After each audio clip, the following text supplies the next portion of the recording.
Selon l'agence de presse iranienne IRNA, le président russe qui s'exprimait mercredi à Évian, centre-est de la France, devant la World Policy Conference, en présence de son homologue français Nicolas Sarkozy, a adressé une violente diatribe contre les politiques et positions américaines. Les tentatives des États-Unis de dominer le monde ont fait déclencher des conflits internationaux, a-t-il affirmé. Accusant Washington d'égoïsme économique, Dimitri Medvedev a indiqué que cette politique de l'administration américaine avait causé la tempête financière dans le monde. Et le président russe d'ajouter une partie de l'administration américaine est atteinte de la phobie d'un ennemi fictif. C'est pourquoi qu'elle tente de maintenir le monde sous la domination d'un ordre unipolaire sous l'égide des États-Unis.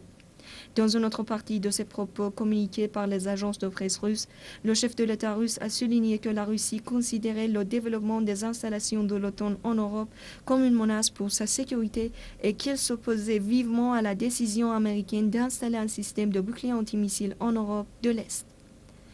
Des bases militaires sont actuellement construites tout au long des frontières russes et cette démarche s'effectue sans la consultation avec les alliés américains au sein de l'OTAN, a rappelé M. Medvedev. Pour le président russe, l'élargissement de l'Alliance atlantique dans différentes régions du monde se fait avec une émotion particulière, mais Moscou qualifie de totalement inacceptable l'acceptation de l'adhésion de l'Ukraine et de la Géorgie à cette organisation.